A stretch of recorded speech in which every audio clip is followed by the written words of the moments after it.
Where's the beef? Okay, so today we talk about meat from a Kabbalistic perspective. You might want to call it the Kabbalah of beef, but you can go whatever you want. I have no beef with that. Oh my. And thus it starts.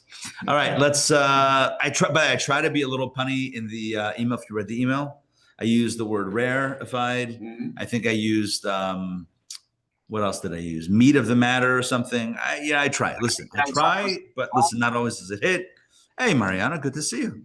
All right. So here we go. We're going to talk about meat. So what we got to begin, we must begin with the historical angle. And the historical angle goes like this.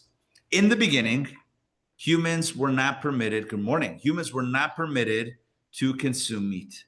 That is the way things were. Human beings were not permitted to consume meat. It was considered to be not kosher. I mean, kosher means fitting, not proper. It was not proper. The ban was lifted after the events of this past week's Torah portion that we read yesterday, which is the story of the great flood of Noah. So, as we know, humanity became corrupt, and it became so corrupt that God saw no other recourse other than to destroy civilization itself, which, can you imagine that? Can you imagine what kind of bummer that is? You go through all that effort to kind of create things, and then the next thing you know, it's like, well, I'm going to start over again. And it's not that God was unaware yet. I have a question. I thought of it yesterday in shul. Why did Hashem tell Noah to bring the snakes on the ark if they were so evil? They were the... Interesting. Okay, good. Why the snake? Good. All right, hold that question. Hold that question. Now, let's get back to the core idea. So mankind and really the earth became so corrupt that God saw that there was no other recourse other than we got to start all over again. And in fact, Kabbalah explains, this is from Kabbalah itself, that is why God destroys the world specifically with a flood, with water. Why with water? When God could have brought a fire, God could have brought a tornado, God could have brought an earthquake, any number of things, or as the mystics point out, God could have just simply ceased to continue creating the world. Because at every moment, God invests the world with energy, with life, with vitality to make it something out of nothing. And so all God would have had to do is not create it the next moment, or not create all of those beings that he wanted gone. And it would have been gone. So why does God have to impose, like you have a world and then keeps on creating that and then also puts a flood? Doesn't make any sense. So just to circle back to Kabbalah teaches that the reason for this is because the flood was not simply an act of destruction, but an act of purification. Excellent. Just like a mikvah, which the amount of a mikvah is 40 sa of water. That's a Jewish calculation. I don't know how many gallons that is in modern terminology, but certainly somebody can Google that. But just like a mikvah is 40 sa, the rainwater, the flood, was there for 40 days and 40 nights, the number 40 being highly significant. 40 is also the initial period of development of the embryo, of the fetus, right? The first 40 days is considered to be the most significant. I mean, it's the initial, first span, 6 weeks. A pregnancy is like that first amount of time of development. And so when we talk about the number 40, it's almost like God is kind of rebirthing the world, surrounded by water, surrounded by this cleansing. And again, if you want to think about it, even with, biological birth, we have the idea that the unborn child is being developed inside the mother and is floating. Okay, maybe it's not water, but it's floating in some sort of, amniotic fluid. It's a liquid of sorts. Right? To the point that, by the way, if there's God forbid, an issue with the amount of amniotic fluid, it's actually dangerous to the baby. You gotta have the, for lack of a better term, you gotta have the liquid. You gotta have the water in there, right? When a woman's water breaks, right? That's it. I mean, labor is the next step. What's the point? Water represents birth, and really in this case, rebirth. So God sees to it that the world is no longer going to be okay in its current state. We got to revamp this, and that happens through the flood, through this water. Okay? Post-flood, what happens? Post-flood, the Torah tells us, oh, wait, one second. So what happens? I was reading famously. God tells Noah to take the animals, 2 of each, 7 of the kosher, 2 of each of every other species, bring them onto the ark. Can you imagine how big that ark was for the giraffe? How it smelled. How it smelled. Oy, gewalt. Can you imagine? Wow. Like a zoo. Anyway, but Noah and his family took care of the animal. They were good stewards for a year. Now, one second. Ellen asked the question a moment ago, why the snake? If you had the option, is that Alex? Marianne, is that Alex next to you? Hey, good to see you. Alex, all right. Excellent. Great to see you. Good. We got the whole gang here. So why the snake? Why the snake was the cause of all the problems? Why would you have the snake? And so again, this gets back to Kabbalah. It's almost like, I will say this, and I don't think I'm being biased or jaded because, I love Kabbalah. I don't think I'm being biased. You almost can't learn the stories of Torah without Kabbalah, because otherwise the whole thing doesn't make sense.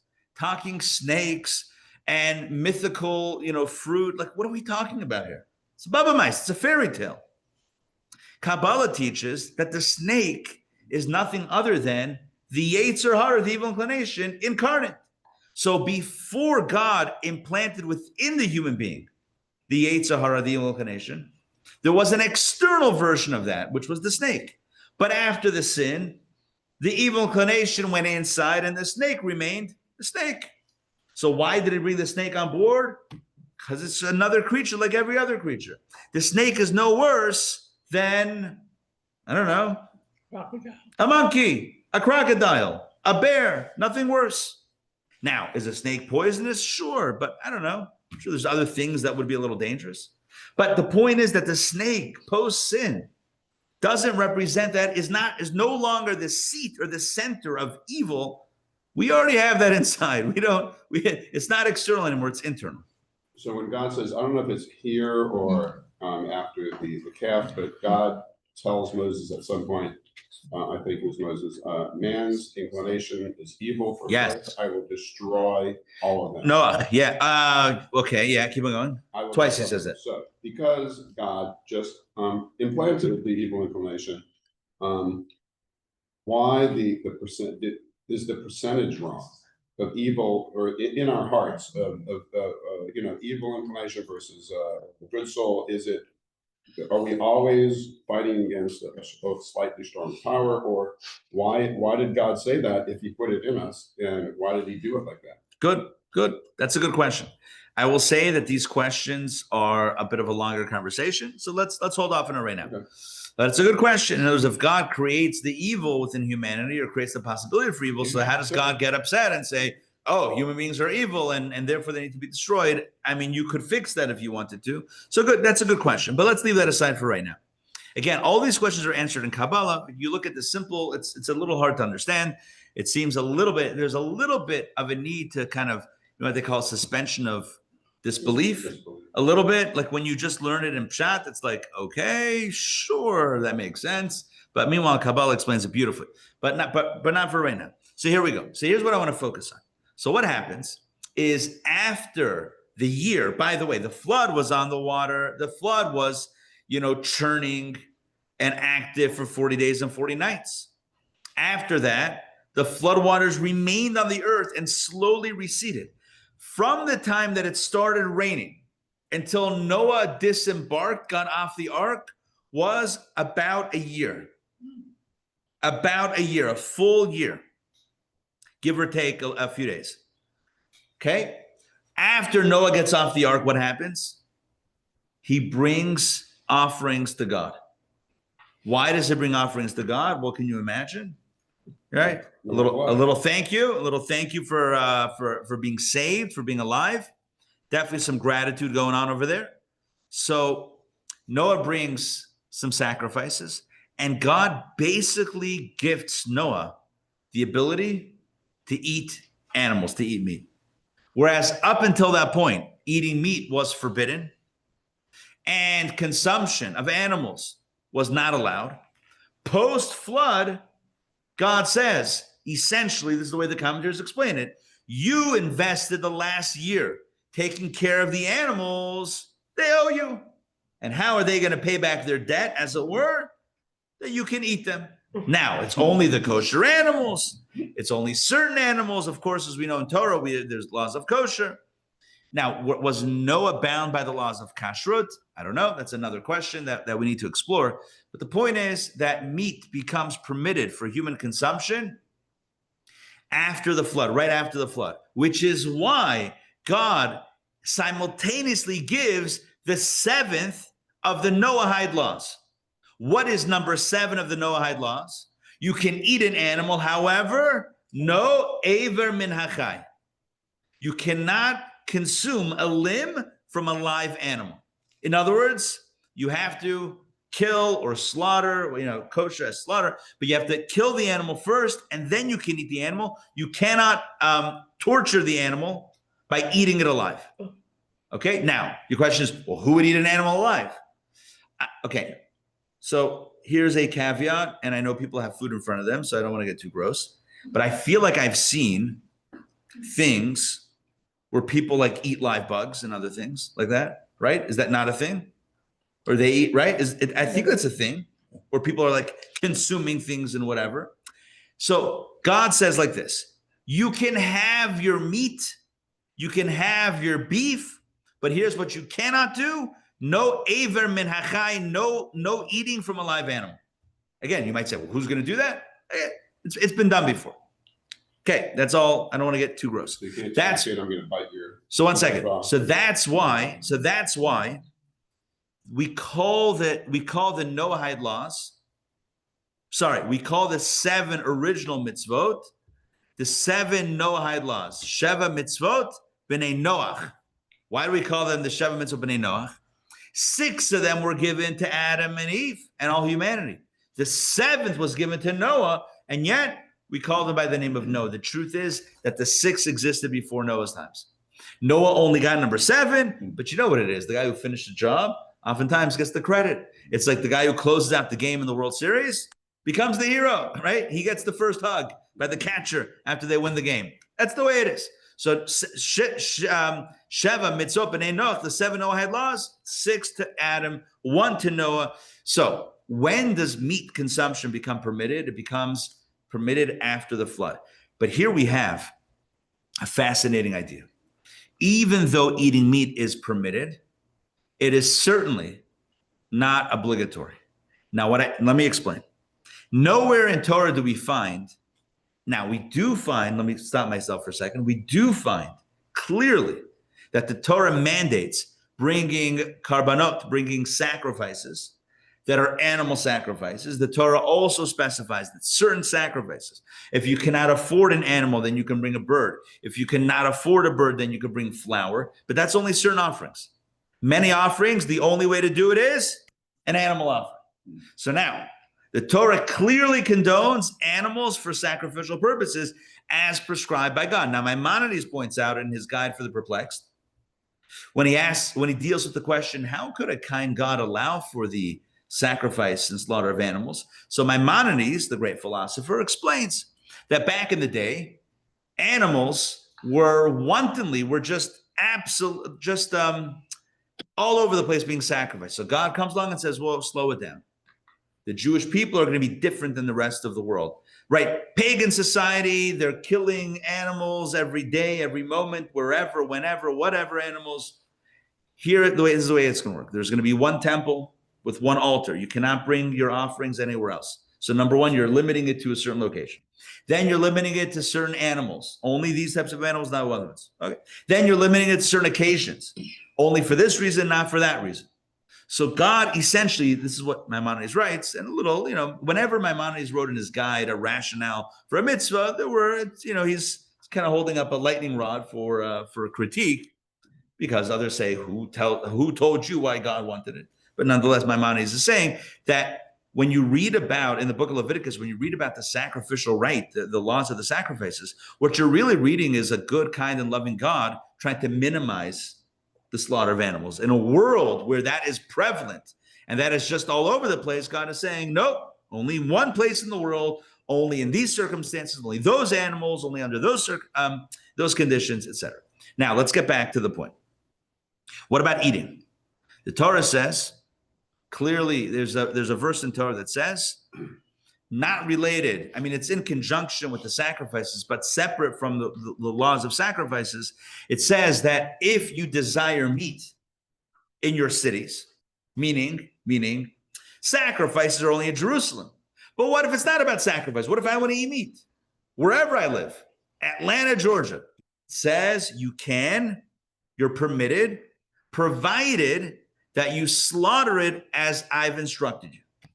Now, that raises another question, which is when you look through the 5 books of Moses, you will not find any verses that talk about how to slaughter an animal. So when God says, slaughter it as I've commanded you, what does that mean? What does the knife look like?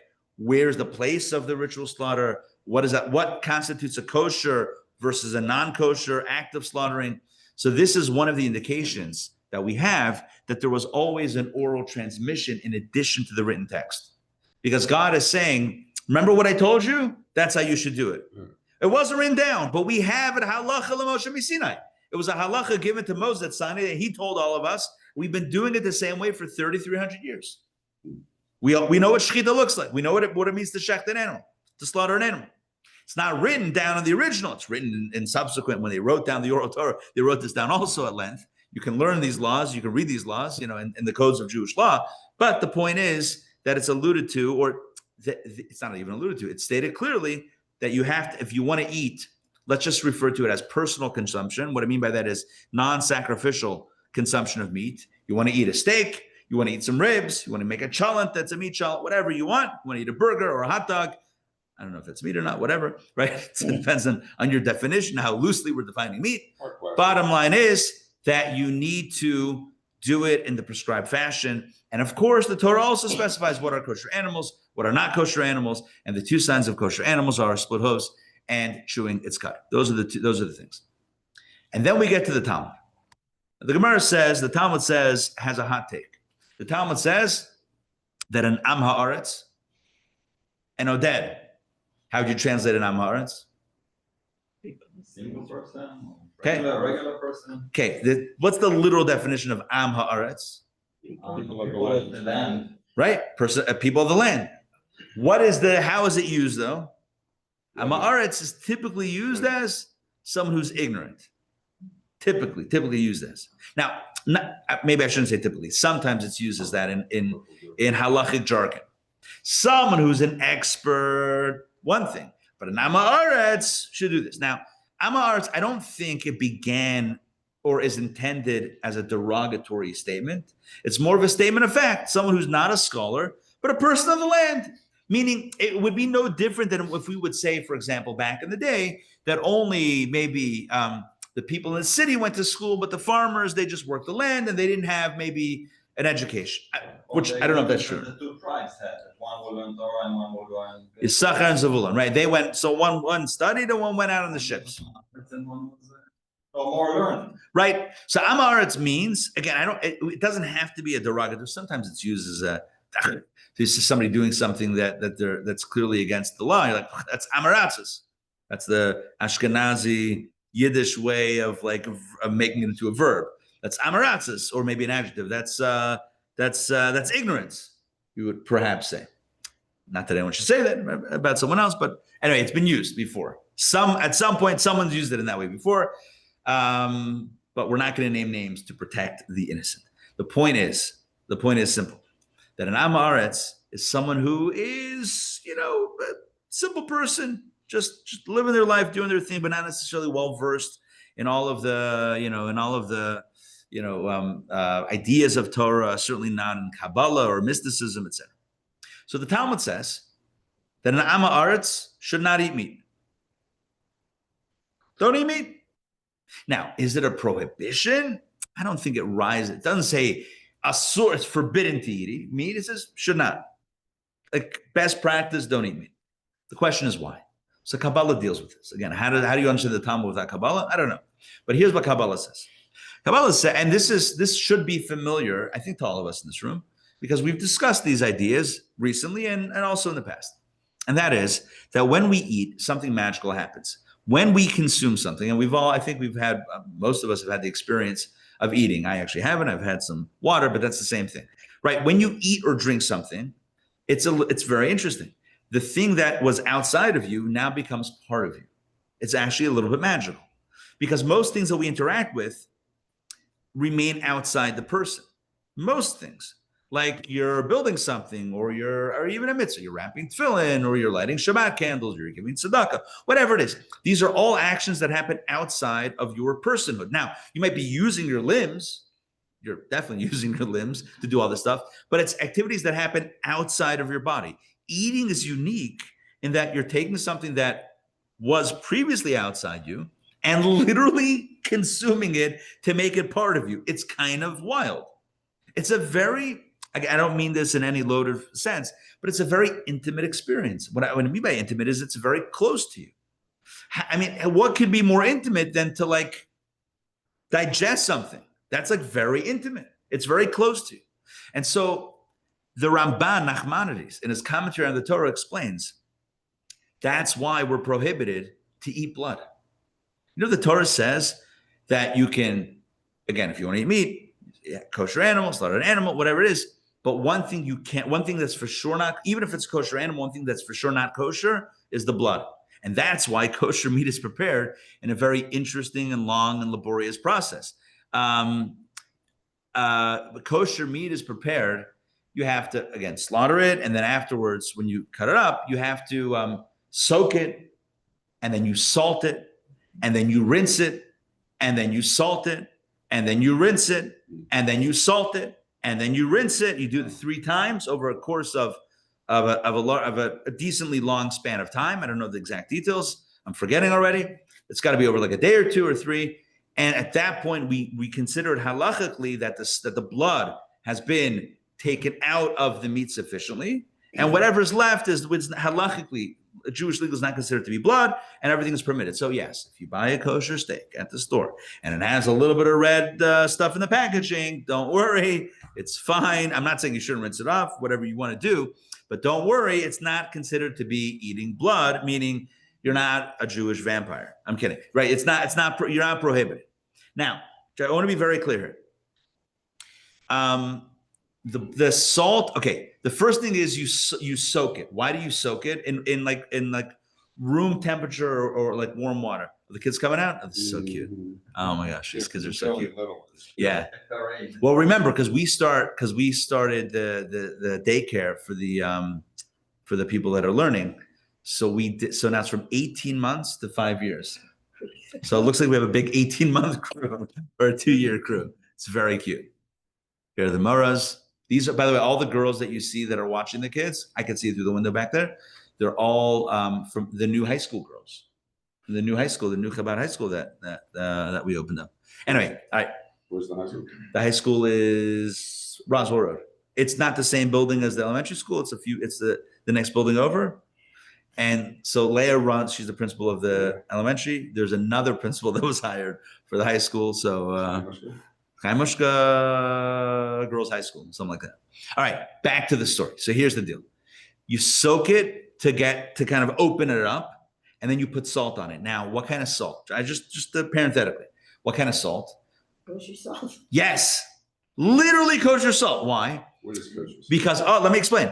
Diamond. If it's table salt, you want to take a big chunk of meat, you can put table salt. You know what's going to happen? The meat's going to absorb it, and it's not going to pull out any blood. It's not going to do anything. It's going to flavor your bloody meat.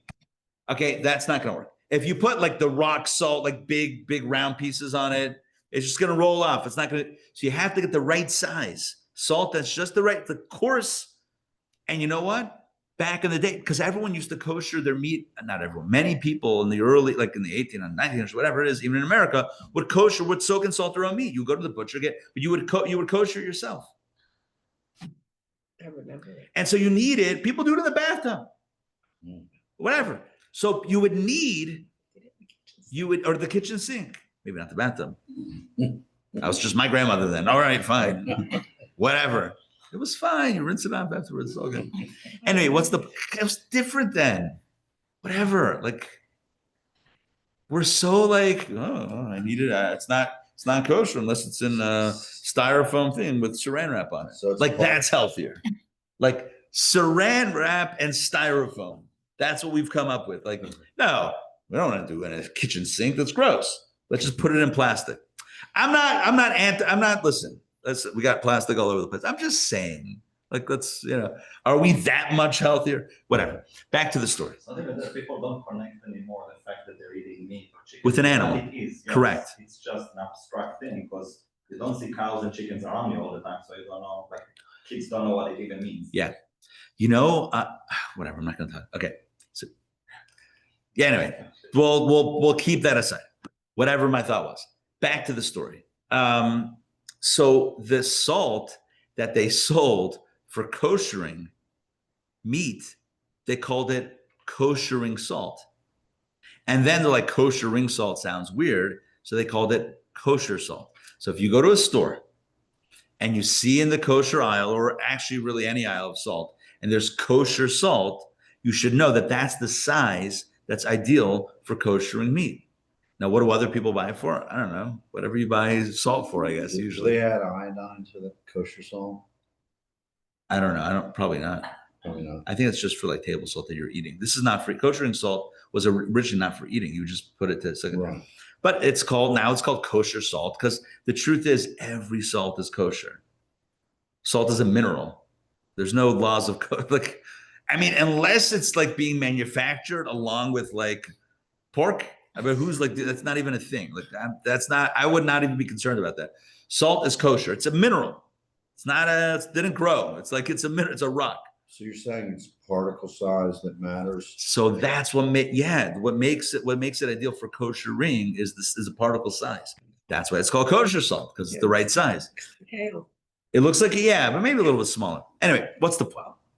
The point is that the blood is a problem. So the Ramban, circling back, Nachmanides says, you know why the blood is a problem? Here's why. Because when we eat, like I said before, we get, and by the way, the Ramban, let me just quickly tell you about him, Nachmanides. Maimonides was very rational, physician, rationalist, but Nachmanides, who lived, I would put him a few decades, like his lifespan was like, they overlap, but he was like a few decades later. Different guy, Moshe ben Nachman, but also like a prolific author. And so he was a mystic. He was a Kabbalist. And you see in his commentary on Torah, which is learned by everyone, you could like, oh, wow. Huh. You can see a little Kabbalah there. It talks about different worlds, energy. He's a little mystical in his commentary. It's very interesting. Ramban says, here's what happens when you eat. As I said, you take in the energy into your body. The Torah tells us, ki hadam hi hanefesh. The blood is the soul, right? The Torah says the blood is the soul. Now imagine an animal. The blood, the life force is flowing. The life force soul of an animal, like the animal soul, is flowing through its blood. And then what happens? You're going to eat the blood of the animal. You know what that means? You're digesting pure animal soul. That's too potent. That's too dangerous for a person to consume. You and I don't want to behave like animals. What's the difference between an animal and a mensch? This is actually going to come up in, perfect segue. This week, we're starting a new Kabbalah course on Wednesday, called 6-part series called the Kabbalah of Meaning. It is phenomenal. And by the way, this is going to shatter all of our records for the biggest class. I think we're already past 70 people attending this class. It's going to be phenomenal. Daytime, nighttime, in person, on Zoom. If you want to join, let me know. We'll get you in. It's an amazing course. We'll talk a little bit about this topic. But what's the difference between an animal and a person? An animal lives by instinct, lives by reaction. Something happens, I got to react. Like I feel threatened, I got to strike out. I got to strike back. Survival. Oh, perfect. Thank you for saying that. Survival. An animal lives to survive. Humans are not just survivalists. Humans live also for a higher purpose. So We should, at least, ideally, right? But if you drink the blood of an animal, you know what's going to happen? Says Nachmanides Ramban, you're digesting pure animal soul, animal energy directly into your own bloodstream. It's like almost like a transfusion of like a behemoth, of an animal into your blood. And we don't want to do that. That's like, that's a little too scary. It's a little too potent. You want an ox flowing through your veins? Oh man, you want to be that guy, like, or that person that's like angry and raging and survival and instinct and I gotta punch you out because you threatened me. Like, wow, that's like way too chaotic. So that's what now. If you eat the meat of the animal, something else. The meat of the animal does contain the energy, but it's not pure. The blood is like the pure animal. The meat is of the animal, but there is the ability to transform it into something positive, to integrate it into your own being, and to then elevate it. That's the key. Because remember, eating is a very intimate experience where you're integrating something of the outside world into your physiology, into your biology, into your flesh and blood. So again, number one, you got to be careful what you are, what you eat. We are what we eat, right? Number one. But number two, we got to be careful to have the right mindset as we eat. Comes along the Talmud. Again, all of this is the way Kabbalah explains it. Comes on the Talmud and says an ignoramus should not be eating meat. Meaning if you don't have the right mindset, if you're not ready to kung fu, as it were, if you're not ready to handle the challenge, like that line in the movie, you can't handle the beef. I'm paraphrasing. Whatever, A Few Good Men. What was it? I know it's the truth. I'm paraphrasing, right? Where Tom Cruise, right?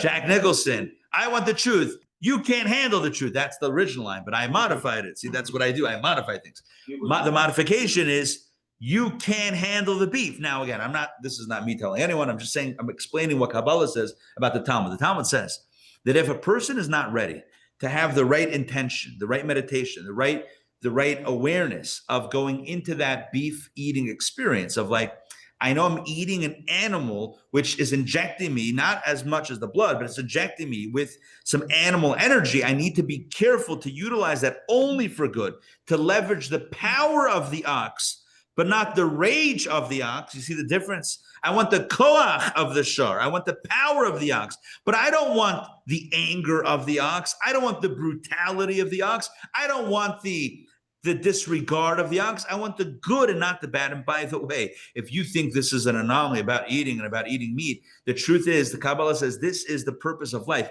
Life is always about birur, which means selecting, picking and choosing. It's about refining, but picking and choosing. What of this experience do I want to take and what do I reject? And by the way, if you think that's an anomaly, just welcome to Biology 101. What happens when we eat? Well, you and I know what happens when we eat. The body keeps some of it and reject some of it. The body even forgets spirituality for a second. Don't actually forget spirituality, but forget Kabbalah for a quick second. The human body operates in this way. We know this every single day, right? A human body, when it consumes food, I mean, that's what we're talking about. Hey, Natan, good to see you. Welcome. You're much better in person than on the screen, but you're also good on the screen. Don't worry, you're good either way. So the human body takes in and keeps what it needs, and rejects what it doesn't. That's the normal way of living, right? That's the way the body works. It's no different than what Kabbalah suggests we should do on a meta level every time we eat. On a spiritual level also, we should take in the energy that we need and reject the experience that we don't need, which means you're eating an animal. And an animal has, okay, let's not mince meat words. No, I'm kidding. Let's not mince words here. See, I told you, we're trying to use puns. Okay. Right? We're not going to mince words here. An animal eating meat can give you a much greater intense bolt of energy on a spiritual level than eating a piece of sushi. Why? Because the animal energy is much more powerful than a vegetable,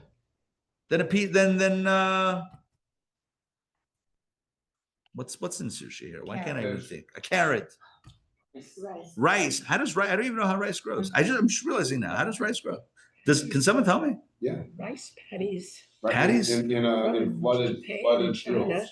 yeah. It grows from the- It's a rice Flooded paddy. All right, whatever. It grows from the earth, I guess. From right, it's a I guess a form of vegetation or something. All right, whatever. What's the point?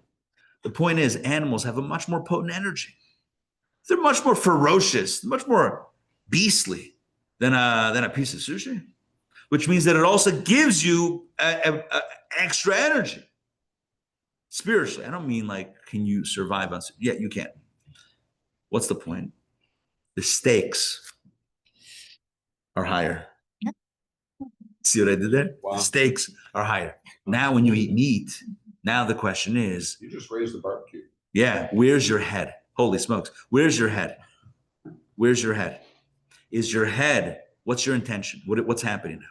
You're like, oh, I'm hungry. I'm going to eat a bar, football and beer and wings and like brisket, burn ends.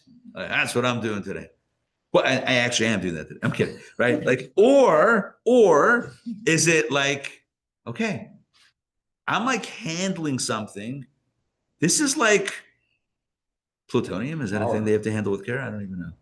Kryptonite? Plutonium. What is plutonium? Yeah, you would have to handle that with care. Yeah. That's dangerous. Oh, no. I'm not eating plutonium. I'm not suggesting that. I would never. Yeah. Here's what I mean. It's just something you have to handle with care. Be very careful. You want to eat meat? Great, says the Talmud, but not if you're an Amaretz. And by the way, I don't think it means that certain people can't eat meat. Some people can. It means where's your head? Are you mindlessly eating it? Okay, then maybe stick with the sushi. Because mindlessly eating beef could wreak some internal havoc. You find yourself getting all like, red-blooded. You're like all getting hot and bothered. And you're like, I don't even know why I'm so upset at this. All right, somebody cuts you off on the road and you're like, I got to take him down. I got to catch up and cut them off. Why? Because you got very excited. Why? I'm not blaming meat for all of our anger issues. What I am suggesting is that Kabbalah says that since it's an animal and animals have this intensity, you got to be a little careful, got to be a little bit discerning.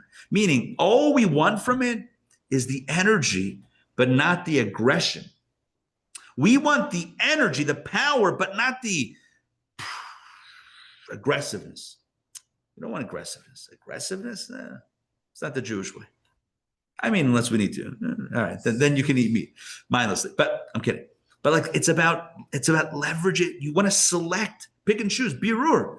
Avodat habirur means you're picking and choosing. I want the energy. I'm going to take the energy, but I'm going to leave the aggression, the aggressiveness. That's birur. Selecting. I'm taking this. I'm leaving that. The body does that also.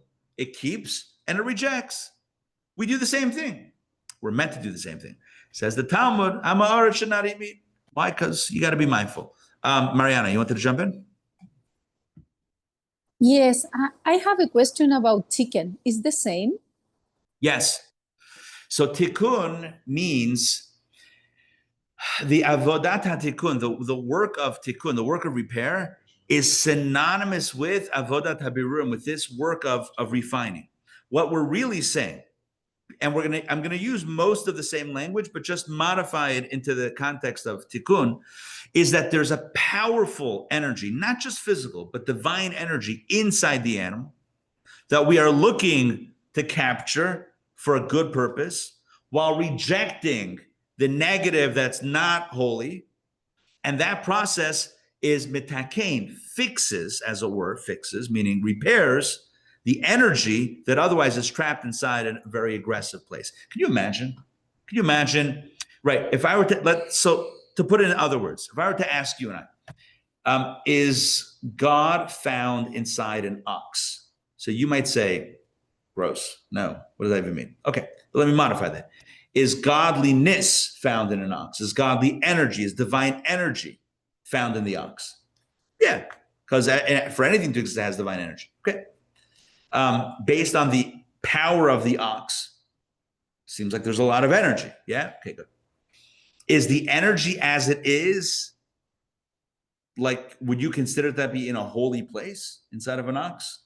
No, it's inside of an animal. Okay.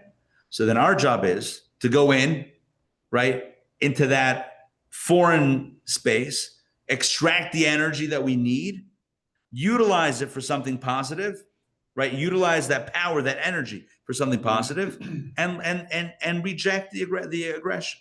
And that is textbook tikkun. I'm fixing. What does it mean, fixing? Repairing. What is repairing? Repairing means not that I'm I'm gluing two pieces that are broken together. It's much more subtle than that. Tikkun means that I'm reconnecting the energy, powerful energy that's been almost, I'm not going to say lost, but been lost. I'll just use the word lost around the different spaces in the world, reclaiming that energy and bringing it back to the source. That is what tikkun is, right? If tohu, the world of chaos, shvirat hakelim, the shattered vessel of chaos, or where the energy falls down, it's about picking the pieces back up, but not the whole thing. Got to only pick up that which needs to connect. Don't pick up the shell, pick up the inside. The same thing as klipa, right? The shell is on the outside. The shell would be the aggression in this case, the blood, whatever. We don't want that. We just want to pick up just the energy. That's the idea of avodat habirurim. That's what it says. By the way, it says 6 days a week. That's our job.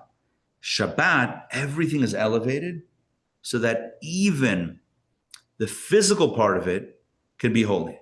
That's why it says that eating for pleasure on Shabbat is a mitzvah. Oneg Shabbat, one of the ways to have a pleasant and a pleasurable Shabbat is by good food and drink.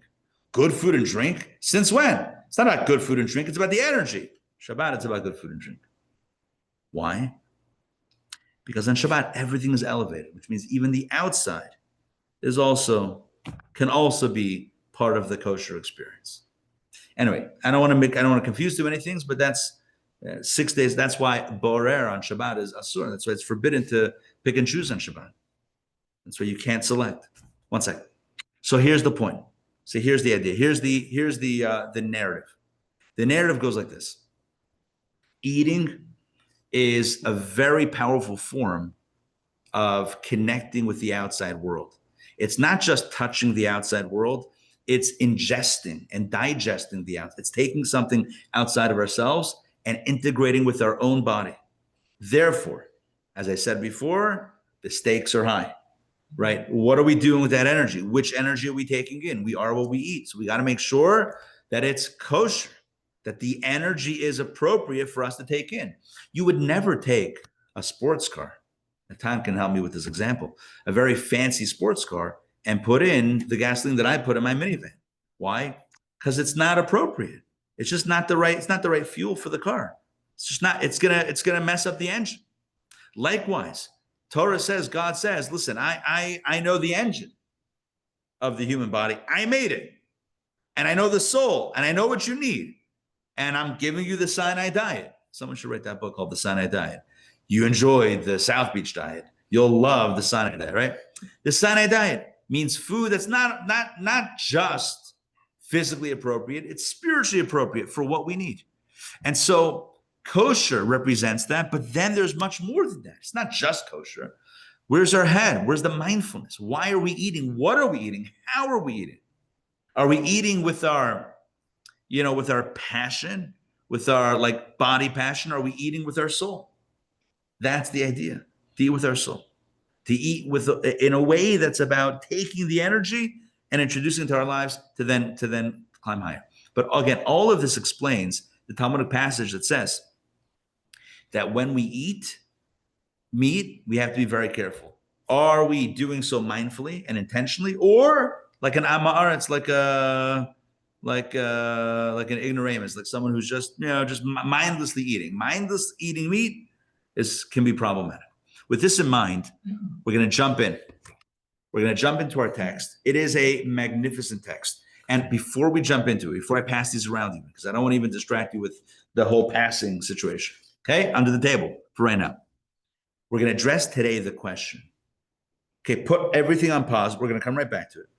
Address the core question that all of us wonder at some point. Why is it that Jacob took the blessings from his father with treachery, with deception. Good question. Why not just say, listen, his wife, Rebecca, she knew what was what. Why doesn't she just go to her husband and say, look, you want to give the blessings to your, to your older son? He's not worthy of the blessings. He's, you might not know this because maybe you can't see, but he's going off and he's not just hunting animals. He's hunting women. He's, abusing, and he's a philanthropist. This guy is doing the worst of the worst, and it's our son.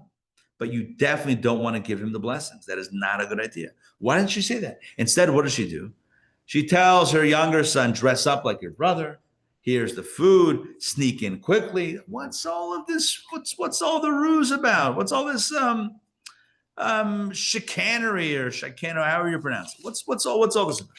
So we're going to now connect these two ideas. And again, I'm not going to pass this around here. And we're going to say the following. You know what it means? There's a difference between you pursuing something and something pursuing you. We need to be going into, okay.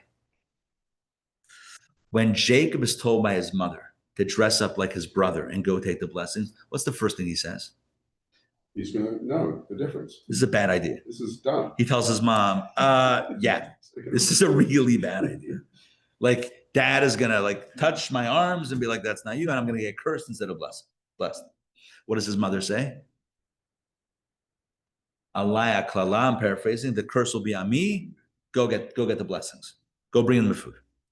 Meaning that Jacob represents in this story, in this narrative, a reluctance to go for the blessings. And what were the blessings? Physical bounty, because that's what he wanted to give to Esau, his brother. I'm using pronouns here. Too many he's. That's what Isaac wished to give to his elder son, Esau, who was a man of the field. He wanted to bless him, to bless Esau with the materialism. And Jacob says, no, this is a bad idea. His mother says, shush. As mothers sometimes say, listen to your mother. Go and get the blessings. It might not make sense. You might not want it. You might think it's a bad idea. It doesn't matter. You got to listen to your mother. Put on those clothes, take this food to your father, and get the blessings, and that's it. Now, it was, a little nicer than that, but that was essentially what she says. And Kabbalah we're about to learn today in the next few moments. That's how we need to approach interacting with the physical. If you're too excited about it, like, yes, I get the blessings, guess what? That means you're excited about the steak. Well, yeah, why are you so excited about the steak? Slow down. Why are you so excited? Because you have an opportunity to, take the energy. Really? Really? Right? Mr. Captain Cowboy Steak. Like, that's why you're so excited about the steak, because you have the opportunity to elevate the energy. It looks to me like you're salivating over the actual beefiness of the experience. If you're really excited about it, then maybe you need to slow down. It's when you're reluctant and you're being pushed by your mother into it, that's when it can work out well. Does that make sense? That's the deception. Not really as much on the deception part, but the reluctance part. Why does Jacob have to get himself hooked into this, this whole situation to end up with those blessings? Because if you were really excited about it, that would be a red flag. You need to go into it at least 6 days a week. I got to do what I got to do. I'm going to elevate the energy, and only then might it work out well. If you're like, yes, I can't wait to have a steak, then you know what? You're already in the animal mindset. You're already, you're not elevating it. It's bringing you down to the level. Oh, you don't think a lion loves to eat the deer? Oh, it loves it. It salivates. I was like, yes, I got a lone deer over there. Boom, let me get that. Of course it's excited. If we're eating a steak, right, with the same animal aggression as the animal does in the jungle, then we've now stepped down to its level. That's not the point of eating. The point is to elevate the world around us to our level, which means we have to be mindful. And the best way to know if you're mindful is, how excited are you about it? How much is your body excited about it? If your body's really excited, cool down a little bit. Take it easy. Slow it down. I've shared this story so many times. When I was in Morristown as a kid, 13-year-old in camp, for the first time away for this yeshiva summer program. And the fast was over. And a friend of mine says, wait 5 minutes. It's a great way to keep your body in check. I'm not running after the food like a behemoth. You could run, yes. I mean, the yeshiva, the base measure was up here, and the cafeteria was on the bottom floor. I always call it Tevat Noach. They were like, the food and the this and the this and then the animals. I'm kidding. And the boys. So like you had different levels, 3 levels of it was actually 5 floors. Doesn't matter. The base medrash was, I think, on the 3rd floor. That's where we studied. And so like people ran down the stairs. I remember once in yeshiva, a guy ran down the stairs so fast, he tripped and broke his leg. Running to probably a random lunch. But people would like do 3 steps at a time to run to the food. It's like, what are we running for? If you're running for the food, what are the odds that at the last second you'll be like, oh, higher purpose? Who are you trying to fool? You were just running down the stairs. What? For the soul of the food? Really? Yeah. Again, you can try to fool us, but don't us. I mean, you can try to fool someone else. But the worst thing is to fool ourselves. Let's be honest with ourselves. Why are we running? Why are we excited about the barbecue? Is it for the exterior or for the interior? Is it for the outside or the inside? So Jacob, in order to have a healthy interaction with the physical world, he has to be reluctant. That's the only way it's going to be a positive experience. If he's a little reluctant, a little hesitant, a little bit tentative, like, I don't really know if I want this, and his mother says, go, you need to do it, that's the best type of experience. If you feel like, okay, I need to eat, I need energy, that's good. If I'm like, yes, I can't wait till I get the energy of the animal, all right, take it easy. Yes, makes sense? Now let's read it inside. Yeah. Could it be that Rebecca knew that Isaac would not agree to give the birthright to Jacob, and so she had the seichel. Maybe she did it out of seichel, knowing. Yeah. We're not. This is by no means taking away from the simple meaning of the text. In other words, just to be very clear here, there's a simple way to understand the story, right? This is not in any means trying to take that away. All this is doing is trying to add to the experience to say that there's another level to understand it. Now, give me a second here because I'm having trouble. I'm not actually having trouble, but I just need to open this up. Program. Okay. So when we're trying to separate things, we're trying to separate the, I guess, the shell from kernel, and then we're in a tough situation, and we're trying to separate the experience and the, I guess, the challenge from the lesson. But if we read Shema Yisrael, that Hashem Elokeinu, so God is all of us. Right.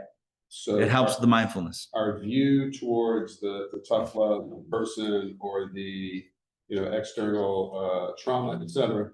What should that be? If it's God, if it's also God, should we just view it as a different aspect of God? It is also God, but we need to handle with care, recognizing that some things are not meant to be consumed, some things are meant to be left aside, meaning it's also divine. There's also divine in that passion, in that animalistic passion, but that's not what we're meant to be indulging in. Let's read this inside. This is chapter number 3, where it says refrain from luxuries. Take a look at this. What we're going to do now is make a run through chapter 3, and we'll get to chapter 4. Right? It's a few paragraphs, but everything that we've done over the last few weeks has set us up, I believe, for success in this reading. Refrain from luxuries. However, it was necessary for the blessings to be taken precisely by means of deceit. Why? For the blessings for material success should not be chosen willingly and knowingly, i.e., knowingly choosing them and struggling to obtain them. In other words, what is he saying? Let's pause here for a moment. If you're choosing material success and abundance willingly and knowingly, you know what that means? That means that you're into that, meaning you're hook, line, and sinker into the space of the animal. Yeah, since knowledge is a combination of good and evil, and knowledge is not just knowing, it means also experiencing. When one knowingly chooses them, meaning materialism, he becomes entangled in their evil, and it's possible that he will not be capable of refining them. Now, it doesn't mean that a person definitely will not be able to refine, and that word refine is what we've been talking about. Select the good and reject the negative. That doesn't mean that it's guaranteed that it won't work out. It just means that it's a little harder to guarantee that it will work out. This is why he says, as a rule of thumb, with everything permissible, one must be aware one must beware of the non-essentials. Since he finds no necessity in it, he should not engage it, for he might not be able to refine it. Let me pause here for a moment and explain what he's saying. When it comes to materialism, if you don't need it, better to stay away from it. Because the more you get things that you don't need and indulge in things that are not necessary, the more risk you set yourself up. Am I engaging it now? Okay, I don't need it. So why do I want it? For what purpose? Higher purpose or lower purpose? We got to be careful with that. So again, it's just about taking the care to be wary of the non-essentials. Let's continue. However, with something that a person needs, since it is essential to him, he is certainly afforded the ability to refine it. But who knows? Let me just add again, interject here. Who knows if you decide, you know what? I don't need it. I want it. Who says that you have the energy to discern when engaging with it, to pull out what's good and to reject what's evil? Who said? If you need it, then you know God is not going to set you up for failure. But you're setting yourself up in this case because you don't need it. Now you want it. All right. How well do you trust yourself? Just be careful. He's saying just a cautionary tale. Let's continue. Not everyone's needs are the same. Some are satisfied with simple food, whereas others need gourmet food. Interesting. Everyone is capable of refining what's necessary for him, but incapable, or maybe it's harder to, refine what he does not need. Consequently, it says, and this is the Talmudic statement that we've been talking about this morning, and well, here it translates as an illiterate, an amaretz, is prohibited from eating meat. The reason being, as explained elsewhere, and is simply understood, because it is considered unnecessary for him. Now, hold on. Why is meat unnecessary for the illiterate? Okay, here we go. For a scholar, however, eating meat is necessary, as seen in the statement of Rav Nachman in the Talmud. Because I had not yet partaken of a dish of beef, I felt too feeble to arrive at a carefully thought out conclusion.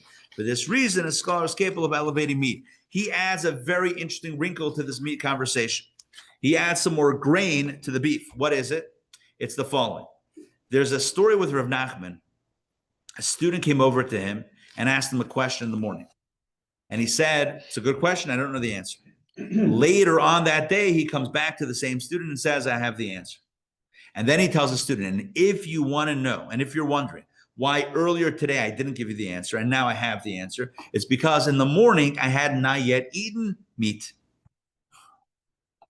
What does that mean? It means that his mind wasn't clear. I mean, I think we would refer to that as breakfast, right? Somebody might be like, or maybe a morning coffee. People are into coffee. Like, don't ask me questions before my coffee. Don't even say hi before my coffee. Don't even smile before my coffee. Or maybe don't ask me like, I can't think before I have breakfast. In this case, it was, I can't, my mind is not clear until I have meat. So for the scholar that needs the meat, I'm not saying all scholars need meat. That's not what I'm suggesting. In this case, for Rav Nachman, who needed meat to be able to think clearly and be able to teach clearly and answer questions, etc., meat is not a luxury, it's a necessity. In that case, we know that he'll be able to utilize it for the right purpose. In fact, he knows the right purpose. I'm eating meat so that my mind is clear, so that I can answer questions and study Torah with a clear mind. But for someone who doesn't eat meat, why? Because they're not involved in scholarship. Okay. I just want to be very clear here. This is framing in the Talmud. I'm not giving life advice yet. We'll get there soon. But someone who conceptually doesn't need meat for whatever reason, but says, but the meat looks great, it looks delicious. Now you're on your own. You may very well end up being sucked into the meat. You may very well end up being another animal, eating an animal eating an animal, as opposed to a human elevating an animal. That's the question. Are you a human elevating the animal or an animal eating an animal? That's the entirety of the conversation. So if you need it because you need the energy to study Torah or whatever, then you're a human eating an animal. If you're doing it because, well, who doesn't love steak? All right. Animals also love eating animals. Now you're a carnivore. All right. Now you're on your own. Let's continue. It doesn't mean, again, to be very clear, even though it's a little harsh the way it's written here, I don't think it means that therefore you'll never be able to take. It just means proceed with caution and know that you're putting yourself out on a bit of a limb here. The limb may hold, the ice might not crack. I'm giving more analogies. Like somebody told me there was a reality show recently where you drive a truck on ice. Does anyone hear this? Yeah, it's been around for years. Never heard this. They have ice and they have truckers. And I guess if you lose, you lose. That seems like a very bad deal to do it. Anyway, back to the story. Let's conclude. The same is true. Now we move off from the meat and talk about what meat was like an example of this dynamic that exists everywhere. Let's conclude. Let's get back to the larger picture. The same is true regarding everything physical. It is possible for a person not to be able to refine that which he knowingly chooses, precisely because by choosing it, he can become entangled in the mixture of evil within it. Look at that line. How powerful is that? If you ran after it, there's a chance that you ran after it for the wrong reasons. And now how are you going to separate it out when you actually capture it? You were running after that thing, and now you got it. How mindful are you now? Oh, no, I only ran after it. Now, if that's true, that's true. But if it's not true, then it's not true. You can't einreden sich. What does that mean? You Talk it into yourself. You can't convince yourself that it's something that it's not. If you are like, oh my God, I gotta have steak today. Oh, I can't wait for a barbecue. Again, I'm going back to the meat example because I don't know, it's low-hanging beef, right? So like, oh, I gotta have it. Great, wonderful, kosher. You said a bracha, wonderful. But ask yourself the question, and don't einreden sich. Don't convince yourself otherwise. Was it for the energy and a higher purpose, or was it because you wanted the meat? It is what it is. His point is that you and I should strive for intentional and mindful eating. And he says one rule of thumb with that is don't run after the stuff. If it pursues you, that's one thing. But if you're running after it, it's going to be very hard to flip it the other way. Whereas, back in middle of that second paragraph on page 52, 4 lines down, whereas, from the second paragraph, whereas when he receives it as a gift, or at least without too much effort, he is given the ability to refine it. He accumulates spiritual life by transforming the physical, and it transforms into ultimate good. And that's the story of Jacob. Jacob didn't want it. It was thrown upon Jacob by whom? By his mom. His mom's like, go. I don't want to go. She pushes him into the room. Go. All right. And now I got the physical blessings. Okay, now he has a chance. If he was like, yeah, I can't wait till I get bless me tala shemayim mishmani haaretz v'rov dagam v'tirosh. I can't wait till I get all this grain and wine and oil and fats from the land. Then we need to be concerned. What happened? Is this Yaakov or is this Esau? Like, who's getting so excited about the fat of the earth? Take it easy. This is Jacob. When Jacob's like, I don't even want this. Like, I'm only here because my mother told me to show up. Okay, now he's got a shot. Now he might be able to. Now he just might be able to pull this off. Last paragraph, and we'll close it up. This is why the blessings needed to be taken by way of deception, by way of deceit.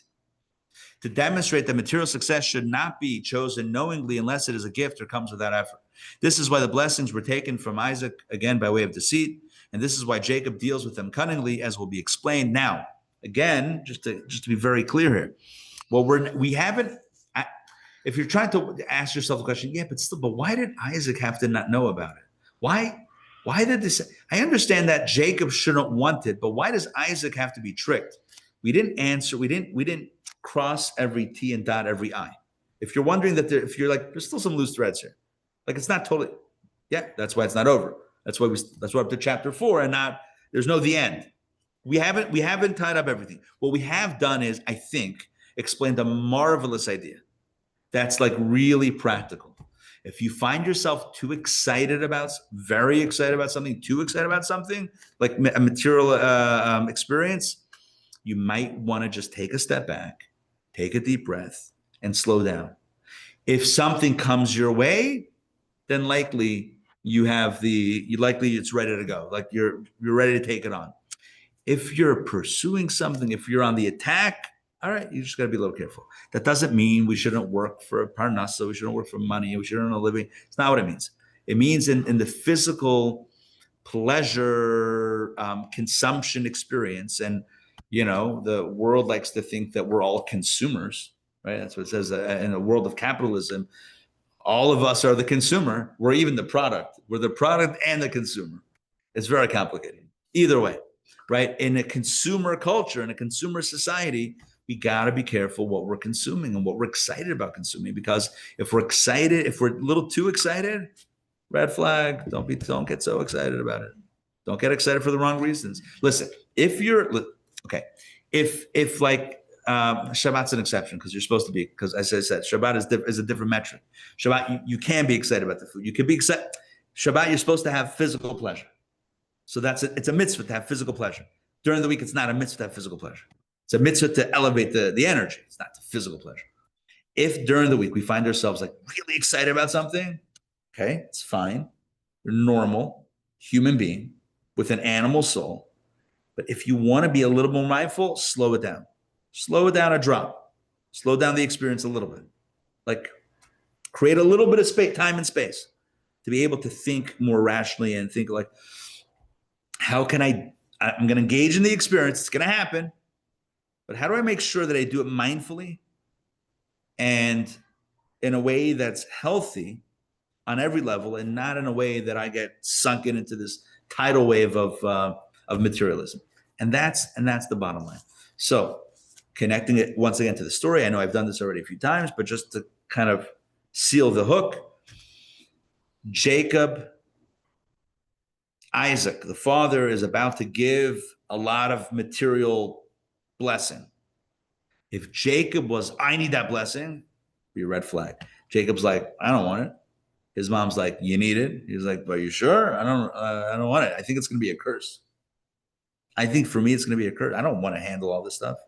I was like, in that case, if you have reluctance going in, if you have a little trepidation, good. It says that every time we eat, shas, what is it? It's like an Aramaic term that says something along the lines of, there's always a knife on our plates, on our tables when we eat. The knife is, can we cut the experience to make sure that it's going the right way and not the wrong way? And that's what it comes back down to. And it's not only eating, but eating is the easiest example to give. All right, my friends, that's it. All right, well, we'll close that and then we'll take questions because it's a little bit late. Thank you for joining me today for a Kabbalah Café. I hope you enjoyed all the great food we had for the right reasons. And I'm kidding. Or I'm not kidding. And again, I just want to mention a few things that are very important. Number one. So first of all, tomorrow we have the Taste and Torah Club. Okay, that's always every Monday. But a few special announcements. This week, we have the Wednesday Kabbalah course. That is phenomenal.